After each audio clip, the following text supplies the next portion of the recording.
YouTube has a blacklist.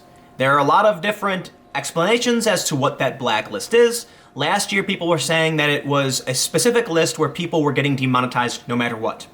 Now, I don't know if that's actually a blacklist or some kind of demonetization system, but we did see that some users uploaded videos with nothing in the title and no description, and sure enough, they still got demonetized, leading many people to believe that it was the channel itself that was on a list restricting ads. I can now say that I have partial confirmation that there is, in fact, some kind of new YouTube blacklist. Now, the reason I say partial confirmation is that it is one company stating this to be true, and I am still awaiting confirmation directly from YouTube, which I don't know if they will give me. But allow me to explain all of this in today's video.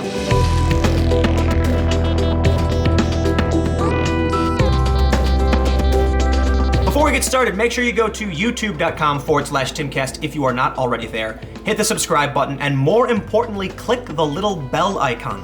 The bell means you want YouTube to notify you when I have a new video out. Because believe it or not, even if you subscribe, YouTube will not tell you when I publish videos. And this is really bad for YouTube channels, and it negatively impacts your channel based on how the algorithm functions. So if you like my channel, click that little bell. Also, make sure you go to patreon.com/Timcast and become a patron today. There are many different tiers to choose from. Most notably is tier 1 at $10 per month. You get access to behind the scenes photos and videos, bonus commentary, and more when available. So please consider becoming a patron and supporting me at whatever level you feel comfortable today. Today's video is coming at an interesting time, because Philip DeFranco just put out a video yesterday saying that he was being essentially threatened by YouTube, that he didn't know if his upcoming platform or even his existing show, The Philip DeFranco Show, was going to be able to survive. In his video called Tired, Frustrated, but Also Excited, he talks about how his channel's been demonetized, but also how videos get suppressed. Right, so an example last week, several of our videos were suppressed. Tons of comments saying the video is not popping up where it normally does, what's the deal? The next morning, the videos have around 300 to 450,000 less views than the average videos normally have. One of the biggest problems is this is now happening at an alarming rate. And usually what happens is when we bring it to YouTube, that they look into it, they either say like, okay, well, you talked about this thing, you showed this thing in relation to the story, which I would understand demonetization, sure. You talking about Syria, Russia, United States relations, maybe Pepsi doesn't want that ad there. But it doesn't make sense to people that watch my show on a regular basis that I'm not popping up on the homepage recommended watch next. Philip DeFranco isn't the only person talking about these problems, but he is certainly one of the highest profile individuals negatively impacted by video suppression and demonetization. In a few of my videos, I've used in the title the word hate and the word gun, and was told by my analytics company, it's a third-party add-on, that that would negatively impact my viewer count. And sure enough, on one of my videos with the word gun, the views were suppressed. At least based on other videos I've published, I could see that the view count was really low right away through the real-time analytics on YouTube.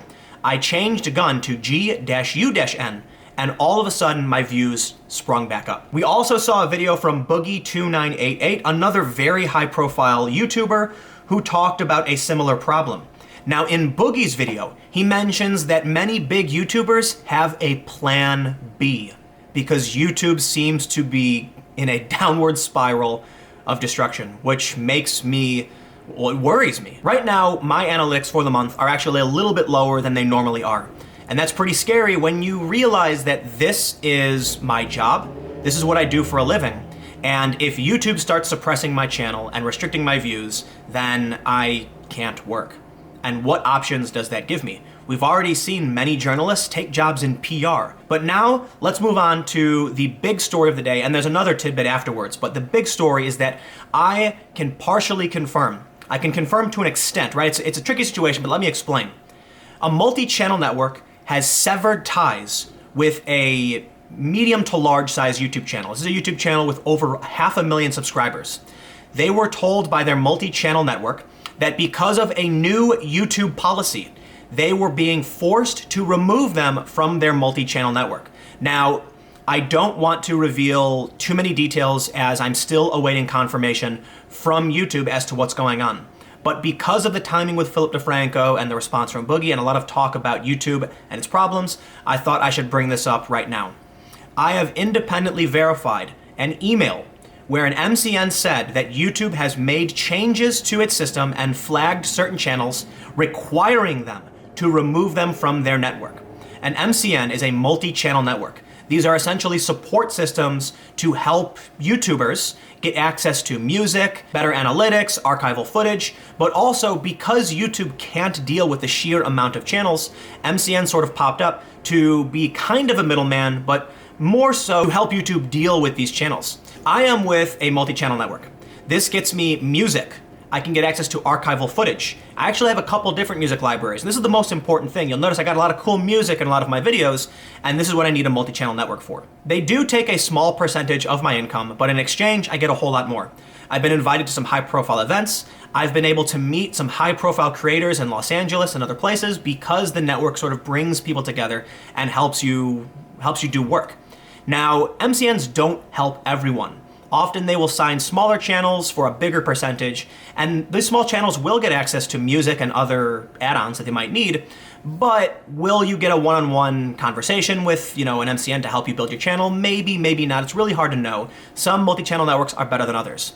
But they've actually got me invited to an event happening in Orlando where I'll be speaking on a panel with some other political commentary and news creators on YouTube. So there are a lot of benefits to having an MCN. For YouTube to enact a policy where they said these users can no longer be in an MCN, that's actually pretty scary because there's also some ad benefits. Certain types of advertisements can only be accessed if you have an MCN. Certain channel perks can only be accessed if you have an MCN. And now it was seen, based on emails that I have personally reviewed, that some creators, at least one, has been removed, and the explanation is that YouTube has a new policy and flagged them for removal. They will now have to handle their monetization entirely on their own. If you've made it this far, here's what I need to say. You need to follow me on Twitter at Timcast, because I will post my live streams there. I will post videos on Twitter if I have to, and Twitter is the second most used platform by me. I post every day to YouTube. I don't post to Twitter every day. Twitter's more for conversation, and YouTube is for my actual work. But also, go to minds.com/Timcast. That is minds.com/Timcast, because if I have to, I will shift all of my work there in the event that YouTube does suppress my channel or there is an all-out collapse. Seeing big creators like Boogie talk about a plan B, it's particularly scary. It's scary to think that one day I might come to my channel and my views are suppressed and I've been flagged by YouTube. The user that I'm referring to, who was removed by their multi-channel network, has seen their views rapidly decline, and it is also confirmed that their videos aren't showing up in search for whatever reason. It is entirely possible, this is all coincidental, it is entirely possible that the person working for this MCN was wrong and is misleading this person because they just wanted to sever ties, but I really don't think that to be the case. And that's why I say partial confirmation, because within this, you've got multiple parties. Two of the parties, the MCN and the creator, have said this is the reason they were dropped. They're in agreement there. But I'm still awaiting confirmation from YouTube, which is going to change the story. If YouTube comes back and says this is not true, they're lying, then we've got a conflicted story here. But at least for now, one company and the creator have said this is exactly what happened. Another story that I want to bring up in all of this is a video from the user Kavos from just the other day. He said, "Proof YouTube is stopping silver play buttons leaked." And in this video, he talks about how YouTube has insinuated his following is illegitimate and that he will not be receiving a silver play button. So when you get 100,000 subscribers, you are eligible to receive what is called a silver play button. I actually have one. It's right behind me. And this user Kavos is saying that YouTube is denying him, and he titled this video "Proof that YouTube is stopping the silver play buttons." That's actually not true. I actually received an email from YouTube saying they were changing the awards. From We the Unicorns, YouTube just unveiled their silver and gold play button replacements. And you can see this young woman holding a very different looking silver play button. In the article they say, instead of framed buttons, silver and gold level YouTubers will now receive plaques colored according to the milestone they hit. YouTubers who hit 10 million subscribers, however, will continue to receive a diamond play button. But what does the Kavos video actually prove, and why do I bring it up? It proves that YouTube is selective as to who is part of their club.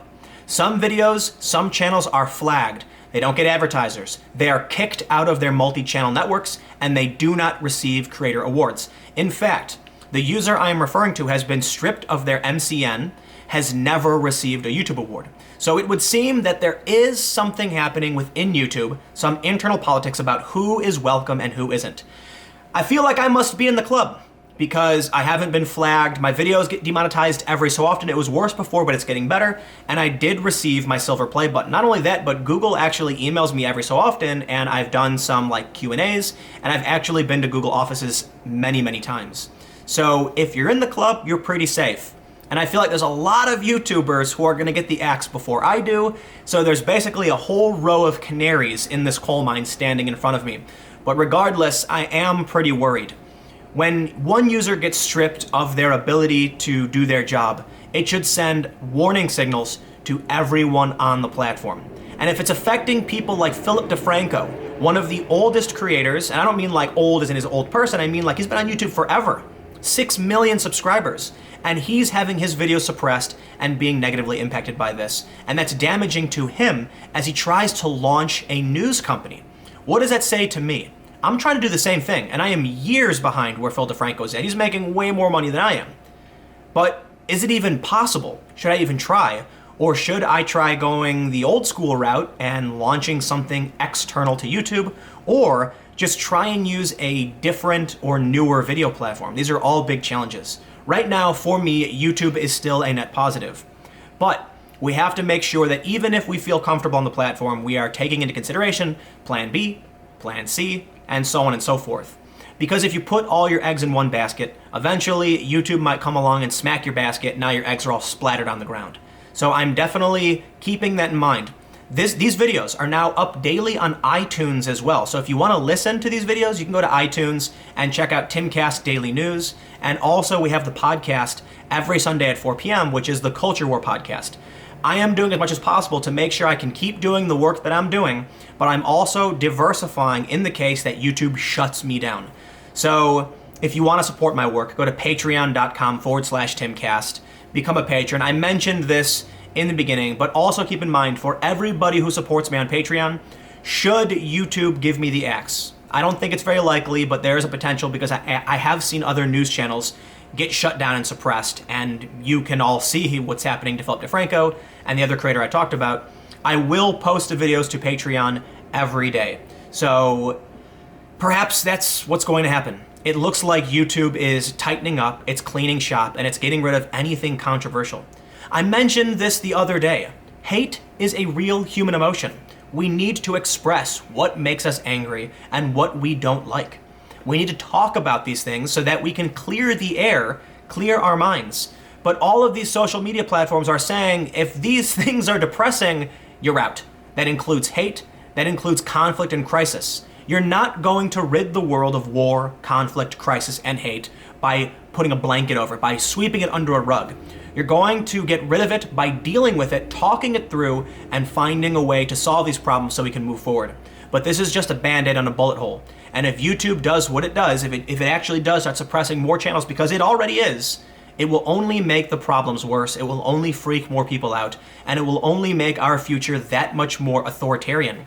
Our minds are going to be controlled indirectly, not by being told what we have to say, but by being told what we can't say. And already you're gonna start seeing many channels self-censor. Everyone's gonna fall in line when they realize if you say something wrong, Google takes the food out of your mouth. And you know what? Google is its own business. Everybody should find a way to support themselves outside of one platform. And that's why I say, you know what? As scary as it is, as unstable as the platform has felt, that's their platform. And you are going to need to figure out how you survive in the event YouTube stops functioning and it's no longer a part of your career. That means alternatives, that means a podcast, that means figure it out. I'm not gonna put all of the blame on YouTube. I am certainly gonna criticize them and call them out for having these lists, for flagging these users and doing what they do. But also keep in mind, YouTube is a business that wants to thrive as well. So they're gonna take actions that they think are necessary to get more advertisers and make more money and support the platform. And that means certain ideas are gonna get the axe because advertisers don't wanna have anything to do with them. So I can't say whether or not YouTube actually has this list, but I can say that a multi-channel network has confirmed it, and the user has confirmed it, and I am still awaiting a statement from YouTube, but I really doubt they will respond. So keep in mind, as I end this video, it is entirely possible that one side is incorrect or that YouTube will deny that they are flagging users to be stripped of their multi-channel networks. But as it stands right now, I kind of think, I believe that it's true. Why? Because I've seen this user's views decline rapidly over the past few months, and because the MCN confirmed it, and the YouTube creator themselves confirmed it. So does the YouTube creator have any extra information outside of the MCN? Probably not. So this is one side saying this is exactly what's happening. And stay tuned, because in the next few videos, as I wait confirmation, I will actually publish a lot more. So keep in mind, I have some previewed information as to what's going on, but you'll notice that I didn't name the MCN or the individual because I want to make sure that I have absolute confirmation, and I want to make sure I don't jeopardize an employee or the creator and destroy what little they already have left. So stay tuned. I will be talking more about this in the future once I have more information, but I just want to clarify. The MCN and the creator have confirmed this is exactly what happened. I am waiting for YouTube to follow up. So you don't have to believe me. There's a possibility it's not true. This is not 100% confirmed. I just have one side so far, and I want to stress that as much as possible. So keep that in mind. Let me know what you think in the comments below. It's pretty scary because I ventured out of corporate media life to do this, and it worries me that one day YouTube might say, you know what, we don't like the videos you made 2 years ago, you're getting the axe too. And then what do? Fortunately, I save as much as possible. I have many contingency plans, and I will figure it out because I consider myself to be resourceful. But it is what it is. So we're sailing the high seas as it is today, and wind is getting pretty bad. But so long as you follow me on Twitter and Minds, minds.com/Timcast, you will not miss anything should YouTube come for my channel next. So stay tuned. I've got new videos every day at 4 p.m. I am on Twitter at Timcast as well, and I'll see you all tomorrow, hopefully.